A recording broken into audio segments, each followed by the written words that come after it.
Hello everyone, welcome. In this lesson, I'm going to introduce you to data analytics and BI. So what is data analytics? In simple terms, data analytics is using tools and techniques to turn data into meaningful and actionable business insights. So in the world today, every business needs data. And it's predicted that by 2025, the world data is predicted to reach 175 zettabytes, which is very huge. Everyone needs data, every organization needs data. So through this course, we as a team will be taking your data journey from striving to thriving.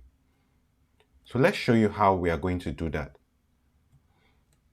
Before you start any data analytics project or any kind of BI project or any kind of analytics endeavor, the first thing that comes to mind is asking the right question. You start by asking the right question. So ask the right question when there is a decision that is there to be made. So what kind of decisions business typically makes decision that solves business problem? So or look at business opportunities that they have to take. So that goes to around boosting profit margin, figuring out failure points in process, reducing costs, and seizing market opportunities. So when you start with a decision that has to be made, you have to determine what kind of output that will help you make that decision. That is, what kind of analytics output will help you make that decision? What kind of information do you need to actually make that decision? So that is like the second thing that you're going to think of. So the third thing is to actually design the analysis that creates the output that you want to see. Right. So after designing this analysis, this is like pre-thinking the result. After pre-thinking the result, then you now get pre-thinking the result, then designing the kind of visuals or what you need to see to enable you just make that decision. So the fourth stage is to actually get the data that is needed for this kind of analysis. So after pre-thinking the analysis, you know all the kind of data you require to do this kind of analysis. Then you now execute the analysis after getting the data. Execute the analysis, you determine the tool and techniques that you're using in executing that analysis and all of that. So now let's talk about the tools, technology that you require for typical business analytics project implementation. So when you talk about tools, there are tools that are used for data engineering. Data engineering is like cleaning up your data, data visualization, and data analysis. So typically, we have different kind of data we work with. We have the structured, semi-structured, and unstructured data. There are some, you can just read through this material to know more about structured and unstructured, semi-structured data. And we also have different kind of data sources. There are sources of structured or unstructured data. We have, for structured data, we have sources like database, SQL Server, and YouTube, and Facebook, and all of that. Those are data sources.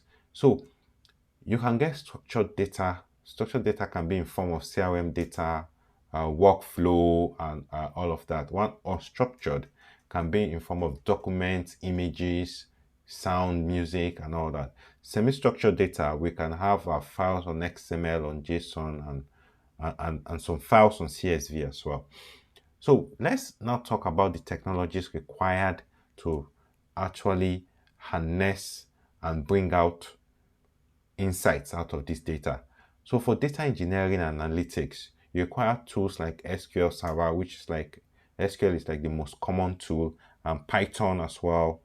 R is a very strong statistical tool, then Excel, very strong. Then visualization tools, you have Power BI, Tableau, Shiny, PowerPoint, and so many of them in the market right now. So now we've looked at technologies, we've looked at type of data. So now let's go into the type of analytics. What are the forms of analytics and how do they add value to your business? So we have this chart that shows the complexity of the analytics at the x-axis, then the value and added contribution, value contribution at the y-axis. For descriptive analytics, so descriptive analytics likely is what has happened, that is in the past, is to better understand historical changes in the business. That is what descriptive analytics do. So yeah, that is the essence of descriptive analytics, which is here. For diagnostic analytics, so diagnostic is what has happened in the past as well. So just to get a better understanding of, it's like going deep into the data. So you see a different pattern, a different trend, just to understand that pattern better. That is diagnostic analytics. Then we now go to predictive. So predictive analytics is going beyond what has happened in the past. So to know what may happen in the future. So the goal of predictive analytics is to go beyond knowing what has happened to providing a best assessment to what will happen in the future. That is futuristic. It's futuristic in view. While prescriptive, so is prescriptive is the fourth and final phase of analytics. What it helps do, it helps businesses to decide the best course of action based on the prediction. What is the best course of action based on the prediction? So this analytics is ranked according to complexity, and the more complex it is, the more value added. So that is it about types of analytics. So it takes us from raw data to value creation. The purpose of analytics is value creation. So let's quickly look at what data analytics workflow looks like. So we have, in data analytics, we have the data engineering, which has to do with cleaning up the data and transforming and shaping the data. Then we have the data analytics, which has to do with finding root cause, predicting, doing deep dive, diagnosing the data better, understanding the data, and predicting the data. Yeah, and optimizing, which is prescriptive. Then you have the visualization part where you get to design the outputs of your analytics just to show the results of every part of your analytics, both descriptive and prescriptive and predictive. Sorry, it comes to ends with visualization just to show the insight. So now we have the data analytics lifecycle. How does it start? So the first phase is data engineering. This is where you extract, transform, load data from multiple sources, also into a single database, typically a data warehouse. So just to meet your analytics requirement. So after shaping your data and doing all these things, the next thing is the automation of standard reports. So what are the standard reports? What typically do the business need to drive productivity and track performance across the network? So that is the standard reports that business typically look at on daily basis to make quick decision and to drive performance. Then we go to ad hoc and deep dive. So just to identify things that happen, like if there is a change in trend, there's a change in trend, a change in a deviation in what it used to be. So this is to help us identify, so what is the frequency? How often did it happen? Or to further diagnose into a problem, to know what is causing that problem, or to further look into an opportunity. Yeah, these ad hoc reports also, after the ad hoc reports, we go into statistical analysis. For statistical analysis, it helps us identify why is something happening. So why are my customers leaving? Yeah, what are the patterns? Why are my customers using one specific channel of transaction more than the other? What is that behavior? That is what statistical analysis help us to look at. After statistical analysis, you can then build models, algorithms that will just help us just help us know our business better or to solve critical business problem. So like reducing costs, improving turnaround time and productivity. Then we look at predict and forecast, which is your predictive analytics.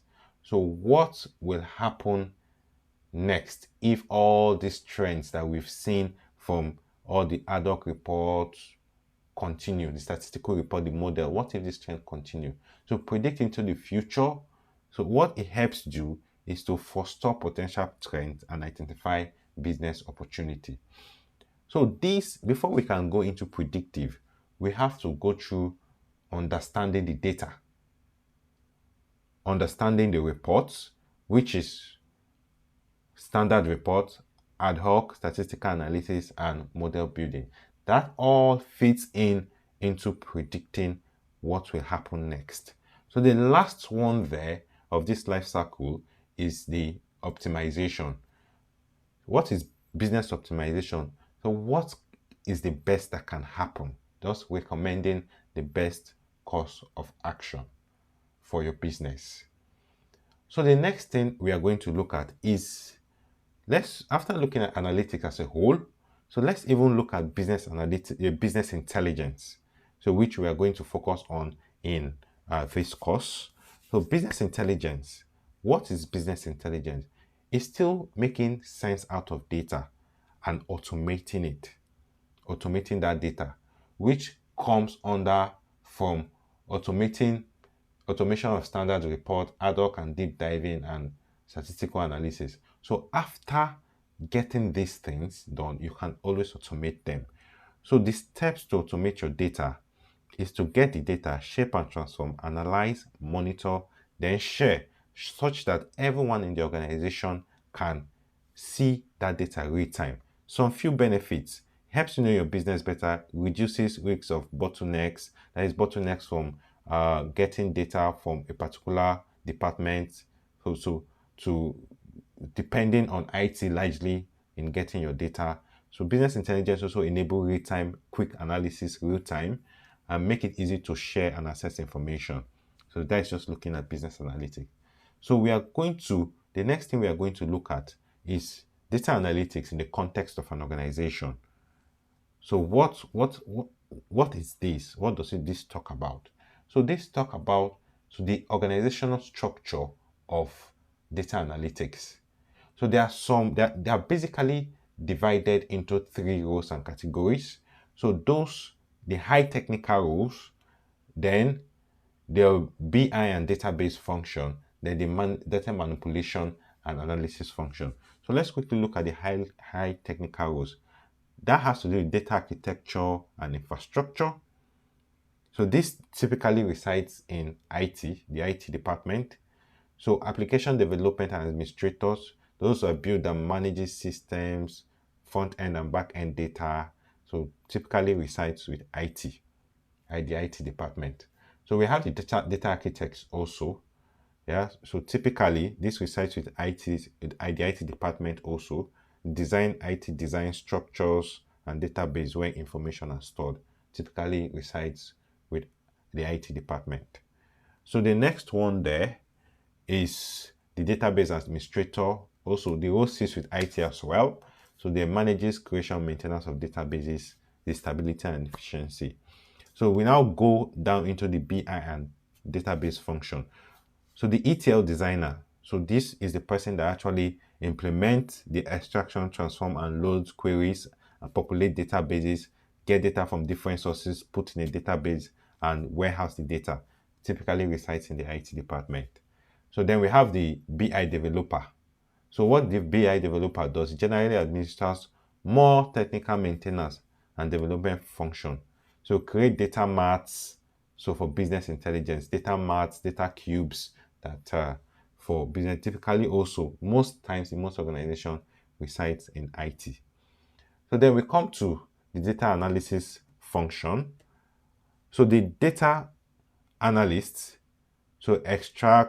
sometimes extract, analyze, and is these ones are just they have a right access to the database and all of that. They can extract data, can analyze data. While the data analyst analyzes data and may not be able to access the database directly, yes, may just have a front end view that you can further build a BI report and visualization on, just to better understand the data. Typically, data analysts either resides with IT or with various business teams. Then we have data modeler. This use advanced analytics and techniques to just reveal insight. These are typically people that does predictive analytics. So they reside typically with businesses, and some reside between businesses and IT. So we have the data scientist, master communicator with context, broad skills. In fact, the data scientist can actually do largely what data analyst and data modeler do altogether. Some data scientists can even go into ETL, so extract, transform, and load. It's a very broad field. Yeah, so after this, let's just quickly look at the current challenges that organizations face since we are looking at data analytics in context of an organization. Time consuming routine tasks, sharing report via email, large attachment, high dependency on IT, delay in getting reports to drive performance, and highly prone to human error due to uh, people having to do things manually. So let's see business analytics in the real world, the application in the real world. There are application phases in e-commerce, digital marketing, financial institution, search engines, and telecommunication. So largely in this BI course, we are going to focus on application of business intelligence in financial institutions. Yeah. So these are various things that so these different institutions implement with analytics and business intelligence. So let's go to the last phase where we look at the benefits. So what is the benefit of doing all this? So the benefit is this. One of them is it provides personalized services to customer more easily. So you can sell products with analytics. You can directly sell product to customers based on what the customer needs. So we call that, I think we call that a recommender engine or all of that. So it improves operational efficiency, improve performance measurement across your organization, fast and accurate reporting, drive performance of revenue generation, identify sales and transaction trends easily, understand your customer better, reduce your costs, and valuable business insight. These are just some benefits of business analytics. So, on the nutshell, business analytics unlock opportunities and increase your profitability as an organization. Thanks for watching this. See you in the next lesson.